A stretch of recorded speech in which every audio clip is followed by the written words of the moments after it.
Everyone. So guys, ITR 3 filing start हो चुकी है और आज हम सीखेंगे कि कैसे हम स्टेप बाय स्टेप ITR 3 को फाइल कर सकते हैं। दोस्तों, ITR 3 कब रिक्वायर्ड होती है? अगर आप शेयर मार्केट में ट्रेडिंग करते हैं, फ्यूचर्स एंड ऑप्शंस करते हैं, कमोडिटीज करते हैं, तो ऐसे केसेस में आपको ITR 3 फाइल करनी रहती है। इसके अलावा अगर आपका और कोई भी बिजनेस है, in that case also you can file ITR 3। दोस्तों, ITR 3 is one of the most complicated ITRs, लेकिन अपनी वीडियो में मैं इसको बहुत ही सिंप्लीफाइड तरीके से आपको सिखाने वाला हूं। सो बने रहिए, लेट्स प्रोसीड फर्दर। और मैं सिस्टम पर लॉगिन कर लेता हूं। So guys, let's start the work. दोस्तों, ITR 3 वैसे तो काफी कॉम्प्लेक्स ITR है, काफी लेंदी ITR है, लेकिन आज के वीडियो में मैं इसको बिल्कुल सिंपल तरीके से आपको सिखाने वाला हूं। बहुत सारे हम वो पॉइंट्स कवर करने वाले हैं जहां अक्सर आपको कोई ना कोई एरर आती है, कोई ना कोई वहां पे कंफ्यूजन होती है। उन सभी पॉइंट्स को हम यहां पे वन बाय वन डिस्कस करेंगे। साथ ही हम डिस्कस करेंगे कि कैसे आपको ट्रेडिंग अकाउंट बनाना है, कैसे प्रॉफिट एंड लॉस एंड कैसे आपको बैलेंस शीट बनानी है, कैसे ये पूरी इन्फॉर्मेशन आपके ITR में जाएगी स्टेप बाय स्टेप, कैसे आप इसको कंप्लीटली सबमिट करेंगे। तो वो सारे पॉइंट्स को मैं यहाँ पे कवर करने वाला हूँ, वीडियो में बने रहिए। तो दोस्तों, सबसे पहले हम FNO report, futures and options tax P&L report पर आ जाते हैं। यहाँ पे आपको आपका जो रियलाइज्ड प्रॉफिट या लॉस है वो दिखाई देगा, इसको मैं हाईलाइट कर देता हूँ। इसके अलावा आपको यहाँ पे कुछ एक्सपेंसेस यानी खर्चे दिखाई देंगे, इसको भी मैंने यहाँ पे हाईलाइट कर दिया है। सबसे पहला काम, किसी भी FNO रिपोर्ट को चेक करते वक्त आपको देखना है कि उसकी टर्नओवर क्या है। या तो ब्रोकर आपको ऑलरेडी कहीं ना कहीं टर्नओवर मेंशन करके देगा। इस केस में कोई भी टर्नओवर मेंशन्ड नहीं है, तो हमें क्या करना है, हमें टर्नओवर खुद कैलकुलेट करनी है और देखना है कि कहीं हमारी टैक्स ऑडिट की एप्लीकेबिलिटी तो नहीं है। दोस्तों, सिंपल सा फॉर्मूला है, इक्वल्स टू ABS कीजिए। ABS पे आप रियलाइज्ड प्रॉफिट पे आइए, स्क्रॉल डाउन कीजिए and then just do the sum. और यहाँ पे मैं लिख देता हूँ आपका जो सम आया है वो है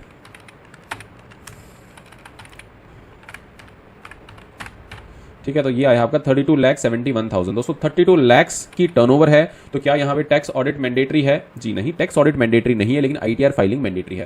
दोस्तों, बहुत क्वेरीज मुझे आती हैं कि सर ये बताइए कि क्या हमारी टर्नओवर बहुत कम है, 1 लाख 2 लाख की टर्नओवर है, हमने थोड़ा बहुत ही ऑप्शंस किया, क्या हमें ITR फाइल करनी जरूरी है?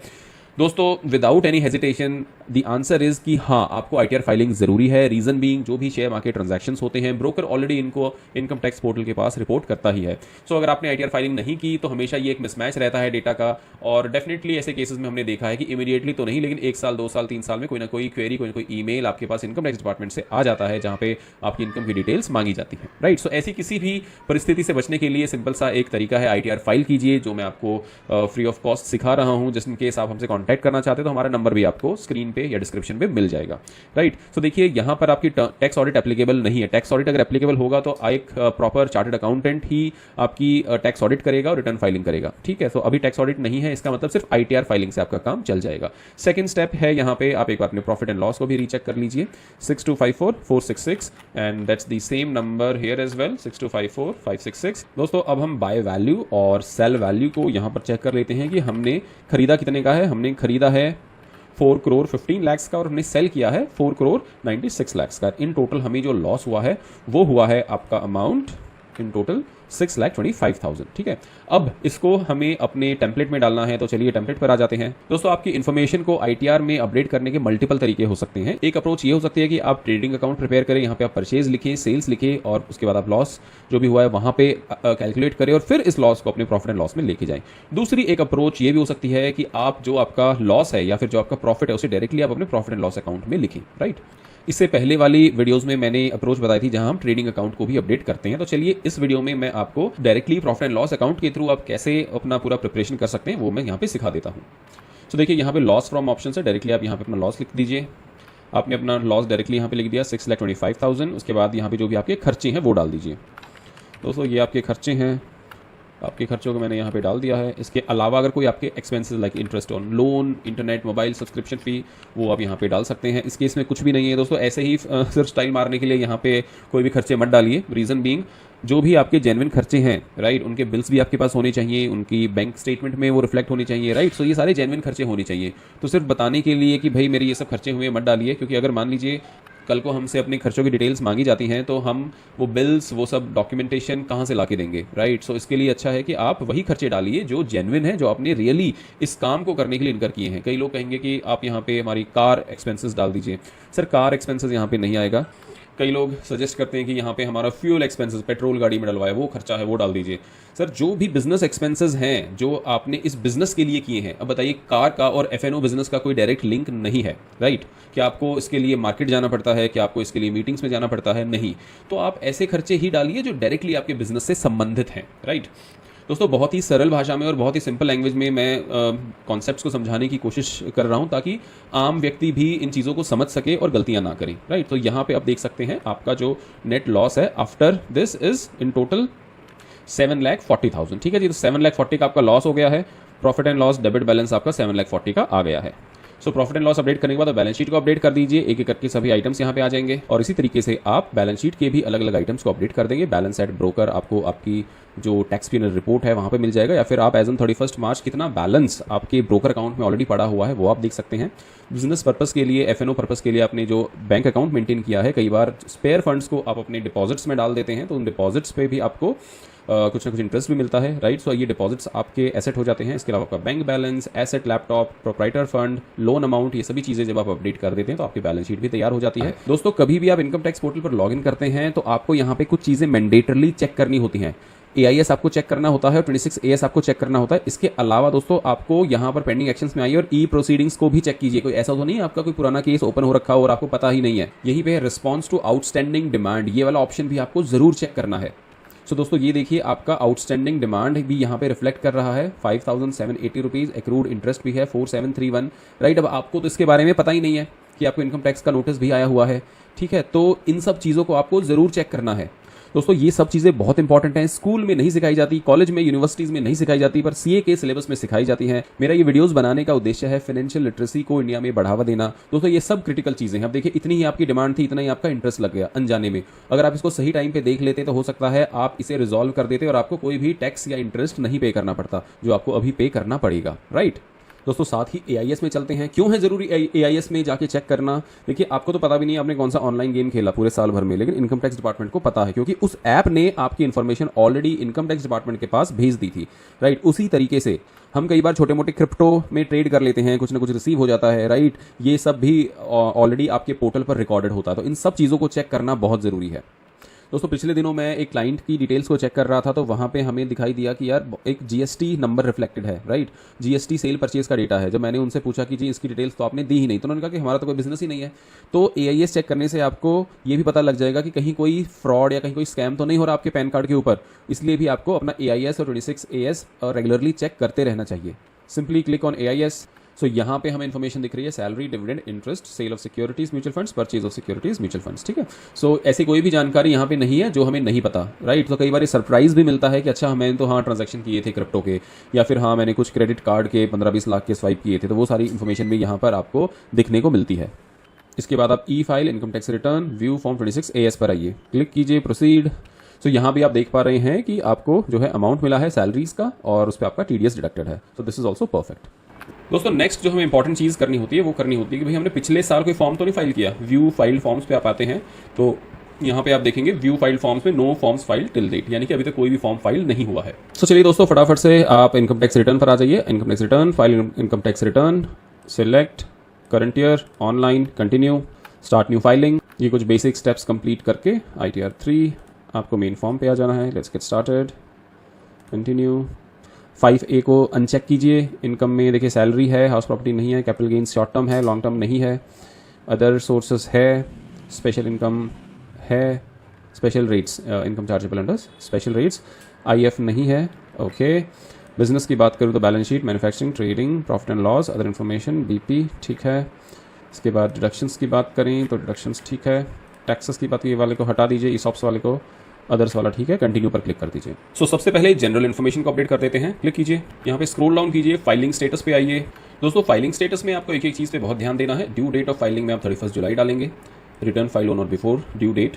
दोस्तों अगर आप ये वीडियो देख रहे हैं 30 सितंबर के बाद तो दोस्तों इन दैट केस आपको अपना 139(4) चूज करना है, ये ऑप्शन एक्टिवेट हो जाएगा, ठीक है।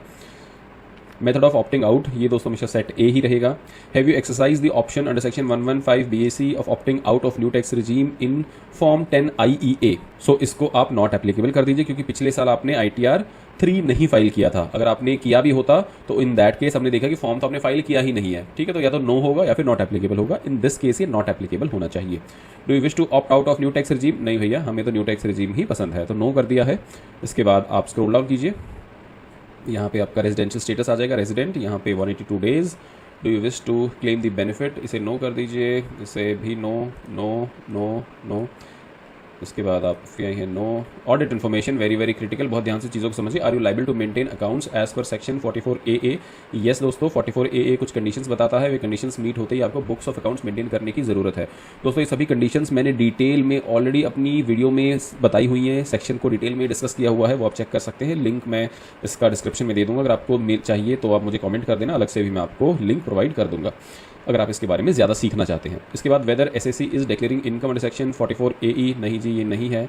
इसके बाद if no whether during the year आपकी turnover between 1 crore to 10 crore है क्या? नो जी, टर्नओवर तो आपकी एक्सीड ही नहीं कर रही है 1 करोड़ को।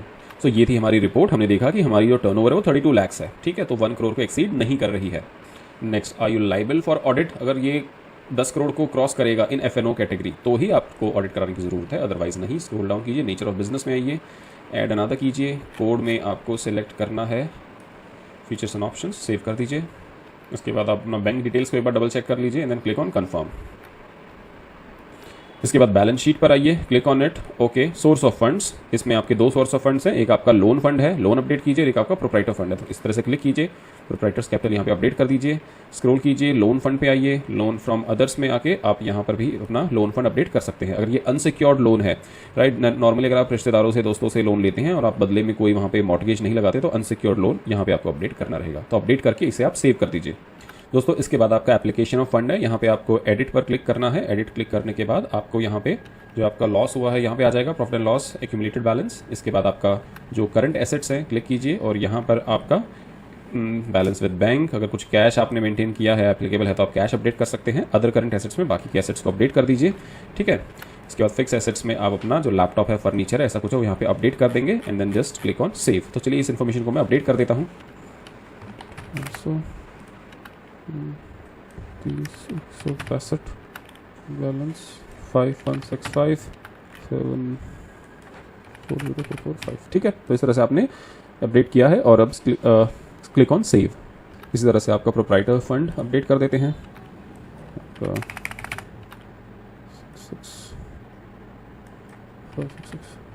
ठीक है। क्लिक करने अपडेट करने के बाद आप सेव पर क्लिक कर दीजिए। दोस्तों उसके बाद मैन्युफैक्चरिंग अकाउंट को जस्ट क्लिक कीजिए, स्क्रॉल डाउन कंफर्म, कुछ अपडेट आपको यहाँ पे नहीं करना है। Then click on trading account, confirm, कुछ भी यहाँ पे भी नहीं अपडेट करेंगे। इससे पिछले वाली वीडियो में मैंने ट्रेडिंग अकाउंट को अपडेट किया था, अगर आप वो अप्रोच फॉलो करना चाहते हैं आप कर सकते हैं, आप मेरी पिछली वीडियो को चेक कर लीजिए, राइट। और प्रॉफिट एंड लॉस में अब आप जितना आपका क्रेडिट तो देखिए कुछ भी नहीं हुआ है, लेकिन डेबिट ज़रूर हुई हैं चीज़ें। डेबिट में सबसे पहले आपको यहाँ पे अपडेट करना रहेगा दोस्तों, ये अदर्स वाला ऑप्शन यहाँ पे आप ऐड कर लीजिए, काफ़ी सारे हेड्स, ठीक है। और अब एक एक करके आप ये सभी अपडेट कर दीजिए, ठीक है। सो जस्ट कॉपी पेस्ट,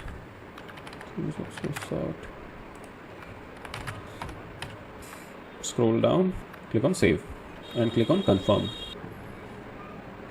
दोस्तों एक और इंपॉर्टेंट चीज़ इस केस में आप देख सकते हैं, डिविडेंड इनकम है 11 रुपये की, इसको भी हमें अपनी ITR में दिखाना रहेगा। सो आपको आना है यहाँ पर प्रॉफिट एंड लॉस अकाउंट में, क्रेडिट वाली साइड आना है, यहाँ पे एडिट कीजिए और यहाँ पे डिविडेंड इनकम में आप 11 रुपये को दिखा दीजिए, ठीक है। Then click on save. इसके बाद आप कंफर्म कर दीजिए।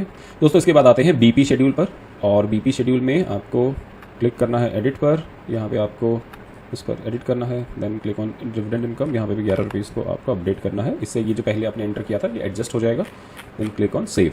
दोस्तों इसके बाद सैलरी शेड्यूल पे आ जाइए, क्लिक कीजिए। देखिए यहाँ पे ग्रॉस सैलरी एडिट नहीं है तो हमें ऐड करना पड़ेगा। सो सैलरी को आप अपडेट कर देंगे और इसके बाद कोई डिडक्शन है तो यहाँ पे सिर्फ स्टैंडर्ड डिडक्शन आपको मिलेगी। स्टैंडर्ड डिडक्शन 75,000 की मिलने के बाद आपकी जो इनकम है वो लेस होने के बाद आप कंफर्म कर दीजिए। इसके बाद दोस्तों शेड्यूल अदर सोर्सेज में आइए, क्लिक कीजिए। देखिए अदर सोर्सेज में आपका डिविडेंड आ गया और इंटरेस्ट इनकम आ गई है। सेम इंटरेस्ट इनकम आपकी AIS में भी दिखाई दे रही है। ये देखिए 4547 आपकी AIS में भी है। और अब आप इसको सिंपली स्क्रॉल डाउन कीजिए and then click on submit. उसके बाद आपको शेड्यूल CYLA पे आना है, क्लिक कीजिए। दोस्तों आपकी सैलरी इनकम आ गई है, शॉर्ट टर्म कैपिटल गेन था आपका, ये भी आ गया है, और आप देखेंगे यहाँ पे आपकी अदर इनकम भी आ गई है। यहाँ बेसिकली शेड्यूल में होता क्या है, ये है आपका details of income after set off current year losses. So यहाँ पे आप देखेंगे जो आपके बिजनेस लॉसेस हैं, इन टोटल बिजनेस लॉसेस के अगेंस्ट आप ये देखिए कैपिटल गेन्स की इनकम सेट ऑफ हो गई है, ठीक है। तो ये इंश्योर करना है कि हाँ इस तरह से सेट ऑफ हो रही है। आपकी जो अदर इनकम थी इंटरेस्ट और डिविडेंड की, ये भी आपकी सेट ऑफ हो गई है, और टोटल सेट ऑफ होने के बाद जो आपका नेट लॉस बचा वो बचा 7,22,000, ये आपका कैरी फॉरवर्ड हो जाएगा। इसे कंफर्म कर दीजिए। दोस्तों जरूरी है ये मैनुअली आप ये इन्फॉर्मेशन चेक करते रहें, क्योंकि कई बार ग्लिच हो जाती है सिस्टम में और चीज़ें अपडेट नहीं हो पाती हैं और आप सिंपली सबमिट कर देते हैं, ठीक है। BFLA दोस्तों यहाँ पर आपका शेड्यूल है BFLA, schedule of brought forward losses of earlier years, ठीक है। सो जो भी आपके ब्रॉड फॉरवर्ड लॉसेस है, इस केस में कोई भी ब्रॉड फॉरवर्ड लॉसेस नहीं है, पिछले साल कोई भी ट्रेडिंग एक्टिविटी नहीं थी। सो सिंपली आप स्क्रॉल डाउन करके इसे कंफर्म कर दीजिए। दोस्तों next and very important one is CFL, ठीक है। CFL is basically carried forward to future years. अब क्या होता है, अगर आपके पिछले साल भी आपने ITR 3 फाइल की थी, लॉसेस वगैरह बुक किए थे, तो इंश्योर कीजिए कि लॉसेस आपके प्रॉपरली इन ईयर्स के अगेंस्ट यहाँ पे आए हुए हैं। देखिए इस केस में कुछ नहीं आया हुआ, लेकिन अगर कुछ लॉसेस हैं तो इंश्योर कीजिए मैनुअली आप चीज़ों को अपडेट कर रही हैं, ठीक है। तो इस तरह से आप अपने ईयर्स की लॉसेस को 24-25 का लॉस है तो यहाँ पे आप इस तरीके से इसे अपडेट कर दीजिए। सो अगर 24-25 का लॉस है तो आपको यहाँ पे उसे अपडेट करना होगा, ताकि इन टोटल जो है आपका पिछला लॉस और इस साल का लॉस, टोटल लॉस आपका कैरी फॉरवर्ड हो जाए। अगर आप इसे अपडेट नहीं करेंगे तो पिछले साल का लॉस कैरी फॉरवर्ड नहीं होगा। ये बहुत ही इंपॉर्टेंट पॉइंट है, इस पर ध्यान दीजिए, ठीक है। Click on confirm. दोस्तों अब अगले शेड्यूल्स स्ट्रेट फॉरवर्ड है, जस्ट स्क्रॉल डाउन करके कंफर्म कर दीजिए, ठीक है। इनकम एट स्पेशल एड कुछ भी नहीं होगा, क्योंकि जो भी हमारा इनकम था लॉस के अगेंस्ट सेट ऑफ हो गया, अब कुछ नहीं है। So just scroll down, click on confirm. 6 से डिडक्शंस में भी कुछ नहीं है, कंफर्म कर दीजिए। एंड टोटल इनकम पे अगर आप देखेंगे तो सैलरी इनकम है, कैपिटल गेन्स हैं, अदर सोर्सेस हैं। इन टोटल आपकी 1166 की इनकम बनी। लॉसेस के अगेंस्ट सेट ऑफ हो गया आपका 17,000, ठीक है। 17 कैसे हुआ, 13,000 तो आपके कैपिटल गेन्स हो गए, 4,000 आपके इनकम फ्रॉम अदर सोर्सेज हो गए, तो टोटल 17,000 आपका सेट ऑफ हो गया। बची कितनी इनकम, इतनी इनकम। ये कौन सी इनकम है, सैलरी की इनकम है 11,49,000, ठीक है। तो इस पर आप देखेंगे आपका जो लॉसेज है कैरी फॉरवर्ड हो रहा है वो 7,22,000 का हो रहा है। ये सारी इन्फॉर्मेशन आप इंश्योर कर लीजिए करेक्ट है।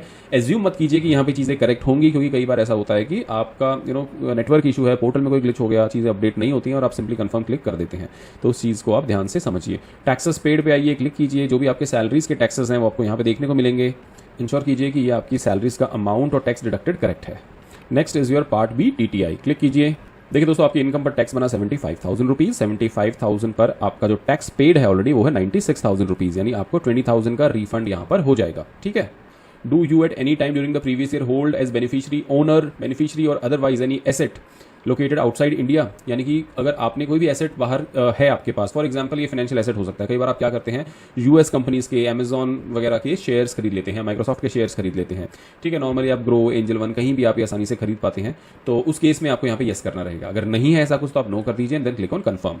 दोस्तों जब आप वेरिफिकेशन क्लिक करते हैं तो इस तरह से आपके पास एरर्स आ जाती हैं। क्या है एरर्स, टाउन, एड्रेस, डिस्ट्रिक्ट, ये अपडेट करना होगा। Nature of employer, central government, state government, ये वहाँ पे अपडेट करना होगा। एड्रेस ऑफ एम्प्लॉयर, आपको वहाँ पे कुछ एड्रेस भी अपडेट करना है, टाउन अपडेट करना है, स्टेट अपडेट करना है। बहुत ही सिंपल बेसिक एरर्स है, जस्ट डबल क्लिक कीजिए और चीज़ों को अपडेट कर दीजिए।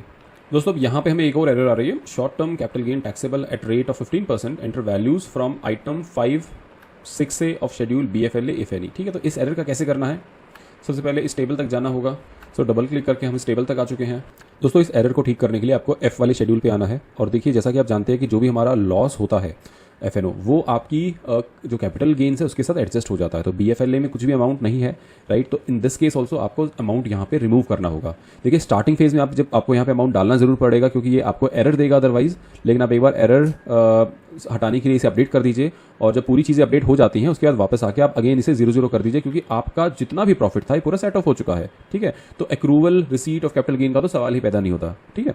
सो इसे आप रिमूव कर देंगे तो आपका एरर भी हट जाएगा। कंफर्म कर दीजिए, प्रोसीड टू वेरिफिकेशन। और ये देखिए यहाँ पे आपका वैलिडेशन भी सक्सेसफुल हो चुका है, प्रीव्यू कर लीजिए। और अपनी तसल्ली के लिए आप इसे डाउनलोड भी कर सकते हैं। सो आपने देखा हमने सही तरीके से इस रिटर्न को अपडेट किया। यहाँ पे हम देख रहे हैं कि हमारा रिफंड भी है, वो भी हमारे 20,000 रुपीज़ का एक लीगल तरीके से, सही तरीके से रिफंड बन रहा है। और हमने जो भी हमारे लॉसेस थे वो कैरी फॉरवर्ड भी कर दिए, और अपनी अदर इनकम को और अपने कैपिटल गेन्स को भी अपने लॉसेस के साथ एडजस्ट कर दिया, ताकि कोई भी एडिशनल टैक्स आपको ना देना पड़े। दोस्तों आई होप ये वीडियो आपके लिए यूजफुल रहा होगा, और अगर हाँ तो वीडियो को एक लाइक और चैनल को सब्सक्राइब जरूर कर लीजिए। अगर आप हमारी टीम के साथ कॉन्टैक्ट करना चाहते हैं तो आपको हमारा नंबर स्क्रीन पर और डिस्क्रिप्शन पर मिल जाएगा। Thank you so much for watching. मिलते हैं नेक्स्ट इन्फॉर्मेटिव वीडियो में।